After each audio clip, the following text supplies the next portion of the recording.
Eu estive no litoral esse final de semana, esse feriadão que nós tivemos aí, e tive surpresas desagradáveis. Eu vou começar com uma coisa um pouco mais agradável, que foi a viagem até lá. Eu saí de Bento por volta de 5h30 da tarde da sexta-feira, imaginando que ia ser um inferno. Acabei saindo 6 horas, que ia ser um inferno, o trânsito todo, blá, blá.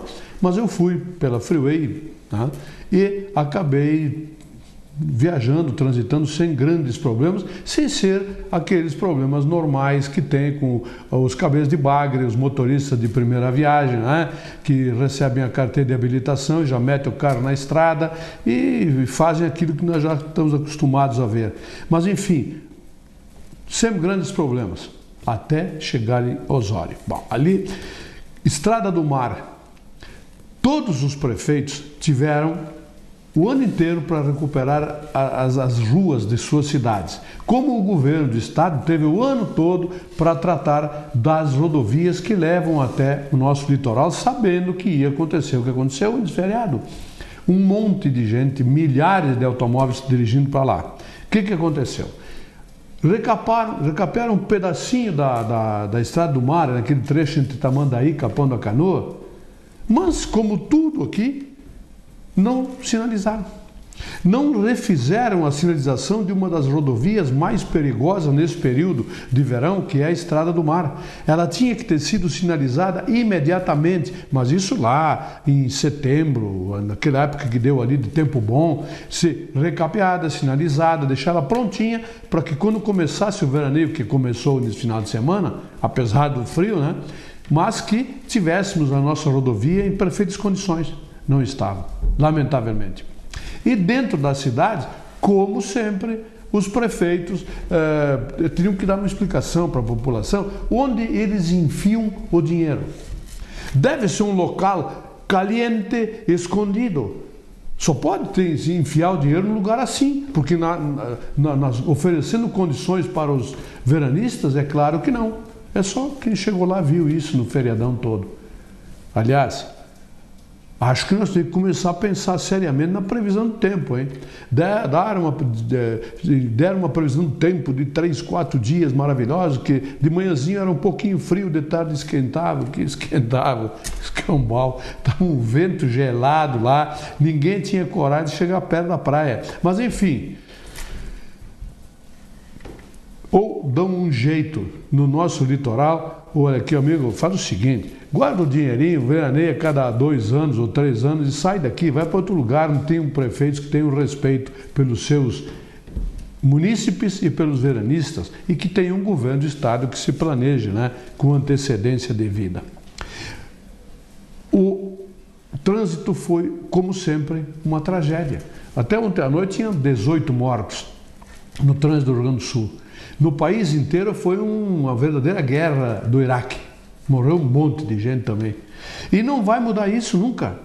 Já desisti, eu pelo menos já desisti, não tem o que se fazer. Como é que tu vai evitar que aconteça um acidente se a gente vê coisas que nem eu vi na estrada nesse feriadão? Um sujeito andando pela BR-116 com aquele trânsito intenso, zigue-zague, fazendo zigue-zague, alucinado. Sabe Deus que ele devia estar indo tirar o pai da forca ou tinha alguém infartado dentro do carro. Depois ele parou mais para frente ali, pude perceber que ele parou para abastecer, quer dizer, ele estava com pressa para abastecer. Isto causa acidentes. A pressa, a má condição das estradas, enfim, o somatório todo provoca esse número de mortes acentuado. E vai ser assim até o final do verão agora. CPMF. Eu tenho lido bastante e no final de semana também li sobre a CPMF, dando um cacete na Dilma, coitada da Dilma. Ela simplesmente foi questionada depois de eleita, os repórteres insistindo, porque a CPMF, porque alguém tinha comentado, um governador que outro tinha comentado sobre isso.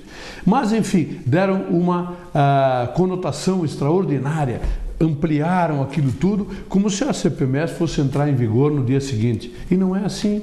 Pode demorar isso. O Congresso Nacional, vamos combinar. Quanto trabalhou o Congresso Nacional esse ano? Se deram conta disso? a Câmara dos Deputados e o Senado e as Assembleias Legislativas também, se nós tivéssemos que cotar os dias não trabalhados, acho que eles iam ganhar um salário mínimo. Mas enfim, não vai passar no Congresso Nacional, isso sem sombra de dúvidas. O Lula não vai fazer uma medida provisória também, é certo. Qual é o problema então? Tanta discussão. Quem sabe a gente começa a fazer assim, brigar para que haja uma revisão nos incentivos fiscais. Aquelas grandes e poderosas empresas que recebem incentivos fiscais, não pagam o ICM, fica para daqui 10 anos, recebem empréstimos de órgãos do governo, bancos estatais, com juros altamente subsidiados, que as micro e pequenas empresas sequer podem sonhar em ver. Quem sabe, né? A gente revisa tudo, não precisa de CPMF. Só corta os incentivos fiscais que tem em todo o país, as mais poderosas empresas, e eu acho que não vai precisar de CPMF não, hein? Acho que não. Enfim, aliás, podiam até fazer o que o Japão fez. Taca a faca na vaca, enfia a faca nos fumantes, cobra caro o imposto do cigarro. Poderia vir daí o imposto para a saúde. Aí o Jorge, nosso amigo Jorge Menezes, ia parar de fumar, quem sabe, pagando 12, 15 reais uma massa de cigarro, quem sabe, né?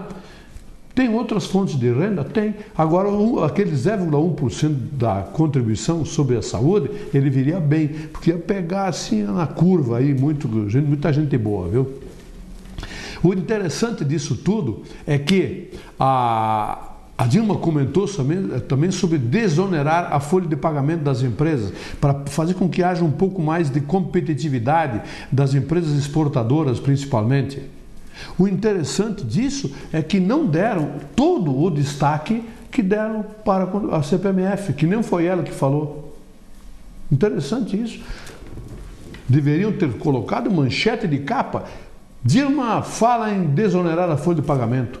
Isso sim deveria haver uma pressão muito grande para acontecer com deputados, senadores, o governo, enfim, pressionar o governo para desonerar um pouco as nossas folhas de pagamento. Só que saiu uma matériazinha lá dentro dos jornais, um que outro jornal do centro do país noticiou também, mas assim, sem muita ênfase. Não interessa. Não interessava a imprensa amiga dar divulgação a isso tudo. Lamentável. Amanhã, quarta-feira, estará em Bento Gonçalves o Cícero Santos, gerente de futebol do Grêmio, junto com César Dias, que é o vice-presidente, o assessor direto do Antônio Vicente Martins, de futebol, para conferir, verificar aqui na nossa cidade as condições das instalações dos locais onde o Grêmio fará a sua pré-temporada, seus treinamentos. É um momento importante, sem dúvida nenhuma. Até convido meus colegas de imprensa para estarem lá, para quiserem conversar com esse pessoal do Grêmio. Seria muito interessante realmente dar a divulgação devida. É mais um momento que a mídia pode divulgar o nosso município. Aliás, parabéns mais uma vez ao Paulo Jeremias, meu amigo Paulo Jeremias, da Casa de Paulo. Ele está na revista Playboy desse mês. Não, ele não está nu, pelado na Playboy, não. Ele está recebendo o prêmio da Quatro Rodas, do Guia Quatro Rodas, como o restauranteur do ano. Paulo Jeremias, na revista Playboy, quem quiser está lá nas bancas para comprar. Tem a Natália e a Fanny lá do BBB na capa, as duas em ensaio sensual na revista, mas tem o Paulo Jeremias também. Parabéns, Paulo, a ti, a tua Casa de Paulo, teus funcionários, enfim, toda essa gente que te ajuda e colabora com vocês, o Roberto, o Camilo, enfim, todos eles, por estar dando essa divulgação não só para a Casa de Paulo, mas para Bento Gonçalves também. Futebol. Eu ouvi algumas piadinhas, né? Aquelas piadas de mau gosto, sabe como é que é? Tem alguns setores aí, gremistas, que tem piada de mau gosto. Eles falavam que não é mais Avaí 5-0, agora é Avaí 3.2. Não, continua sendo Avaí 5-0. 3 mais 2, 5. 5-0. E o Internacional continua com a cabeça em Dubai. Vai enfrentar o poderoso e perigosíssimo time africano do Mambembe. Não. Eu sei, é Mambembe, Manzembe, seria um troço parecido com isso. Que pode enfrentar o Paiuca mexicano, aquele que veio fazer turismo em Porto Alegre alguns anos atrás, e daí vai sair o adversário do Internacional. Olha, são dois clubes poderosos, o Paiuca e o Mambembe. vai que... Olha. Avaí 5-0 continua, tá, o gremistado? Parem com isso. E o Grêmio foi, mais uma vez, garfiado, para variar. Marcaram o pênalti contra o Grêmio e lá estava o Vitor, o grande Vitor, da seleção brasileira, para defender o pênalti. Mas o pênalti no Lúcio, que foi menos pênalti, apesar daquele no Ronaldo ontem do Corinthians, no sábado do Corinthians, ter sido pênalti, sim, foi pênalti, com certeza, mas o que do Lúcio foi muito mais pênalti, ou seja, foi muito pênalti, e o Grêmio não deu de novo. Então são 3 pontos perdidos contra o Fluminense. Nos garfiaram lá. 2 pontos no Grenal, ignoraram, pênalti a favor do Grêmio não existe. E mais esses 2, são 7 pontos. Para quem tem 54, dá 61. O Grêmio estaria disputando no G3 o título brasileiro. Uma pena, lamentável isso. Lamentável que o Grêmio seja vítima de arbitragem dessa forma. O Cruzeiro está se queixando, mas se queixa de barriga cheia. O Cruzeiro não tem do que se queixar. Foi beneficiado também algumas vezes e não pode se queixar do que aconteceu nesse final de semana. Enfim, o Campeonato Brasileiro vai ter muita coisa para se comentar em 3 jogos que ainda faltam. O Grêmio tem em casa o Atlético Paranaense sábado e o Botafogo, e fora o Guarani de Campinas, que talvez já vai estar eliminado, rebaixado, mas isso não significa nada, porque o Internacional jogou contra um clube rebaixado em 2005, o Coritiba, e perdeu. E ele disputava o título com o Corinthians e perdeu. Então, não é porque um time está rebaixado que tem que levar ele de barbada, não é assim. O Grêmio vai enfrentar muita dificuldade no tribunal, na arbitragem e no campo para conseguir atingir esse objetivo, que eu acho extremamente difícil. Eu volto amanhã. Muito obrigado.